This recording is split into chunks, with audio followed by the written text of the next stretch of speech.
নমস্কার বন্ধুরা, শিউলি রান্নাঘরে আপনাদের সকলকে স্বাগত। আমি শিউলি আজ আবার চলে এলাম একটি নতুন রেসিপি নিয়ে। আম শেষ হওয়ার আগে একবার হলো অবশ্য এইরকমভাবে আমের মালপোয়া বানিয়ে নিন। চলুন দেখে নিন আমি কিভাবে আমের মালপোয়া বানাই। প্রথমে একটা বড় পাত্র নিয়ে তার মধ্যে 1.5 বাটি ময়দা নিয়ে নিলাম, আর প্রয়োজন মতো আপনারা ময়দাটা নিয়ে নেবেন। আর এখানে হাফ বাটি সুজি নিয়েছি।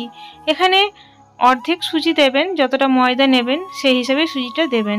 সামান্য পরিমাণ লবণ দিয়ে নিলাম, আর 3 চামচ চিনি দিলাম।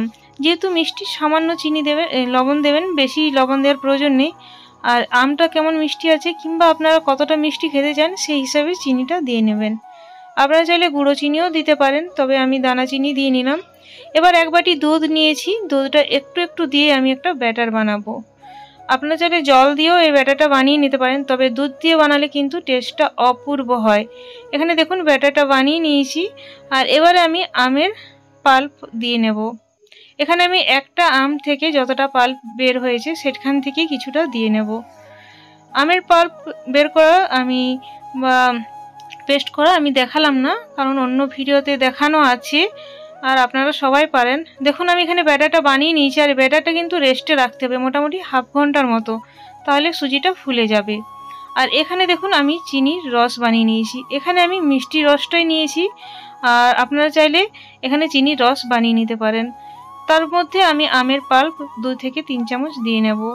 চিনির রস যদি বানান যতটা চিনি দেবেন সেই হিসাবে ততটাই জল দেবেন। তারপর চিনির রসটা বানিয়ে নেবেন। একটু চিটচিটে রসটা বানালেই হবে। হ্যাঁ বন্ধুরা, আজ আমি রস দিয়ে মালপোয়া বানাচ্ছি। মালপোয়াটা এমনিতেও খাওয়া যায়, কিন্তু এই রস দিয়ে যদি বানানো হয় আমের মালপোয়ার টেস্টটা কিন্তু অসাধারণ লাগে। একবার হলেও বানানো রিকোয়েস্ট করছি। আম রস রেডি হয়ে গিয়েছে, গ্যাসটা অফ করে এটা রেখে দেব। আর এখানে দেখুন ব্যাটারটা কতটা ফুলে গিয়েছে।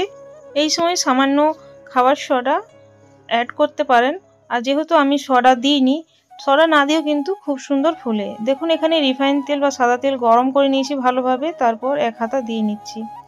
কোনো কিছু হাতা দিয়ে ব্যবহার করলে কি হয়, প্রত্যেকটা সাইজ একই রকম হবে। আর কত সুন্দর ফুলছে দেখুন।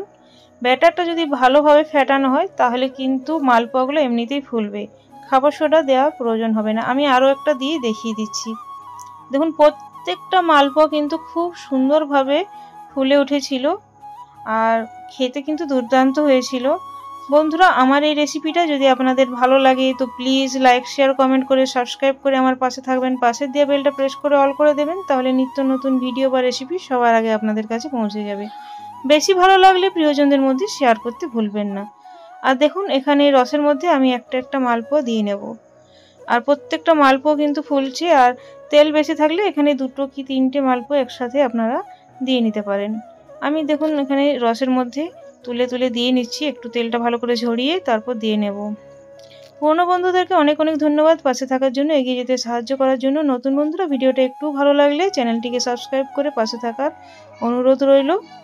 আর যেগুলো আগে দিয়েছিলাম সেগুলো কিন্তু তুলে নেব কিছুক্ষণ পর। আর এগুলো তুলে একটা অন্য পাত্রের মধ্যে রেখে নিচ্ছি। আর বাকি যেগুলো আমি মালপোয়াগুলো ভাজবো সেগুলো আমি এই রসের মধ্যে দিয়ে নেব।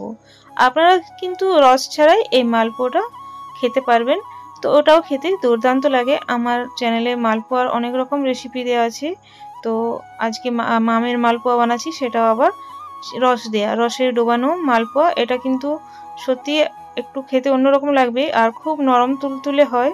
সবগুলো একই রকমভাবে বানিয়ে নিলাম, আর একটা প্লেটের মধ্যে দেখুন সাজিয়ে নিচ্ছি। আর কি দুর্দান্ত দেখতে লাগছে বলুন। আর খেতেও কিন্তু অসাধারণ হয়েছিল, সবাই কিন্তু খুব পছন্দ করেছে। সবগুলো আমি সাজিয়ে নিলাম, আর উপর থেকে একটু চিনির রসটা বা আম রসটা আমি উপর থেকে ছড়িয়ে দিলাম। আর আমি আপনাদেরকে কেটেও একটা দেখিয়ে দেব যে কতটা সুন্দর হয়েছে।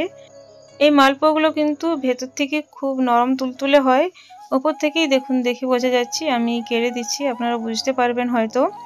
আজ তাহলে আসছি, পরে একটি নতুন ভিডিও বা রেসিপি নিয়ে আবার দেখা হবে। ধন্যবাদ ধৈর্য ধরে আমার এই ভিডিওটা দেখার জন্য। Thanks for watching.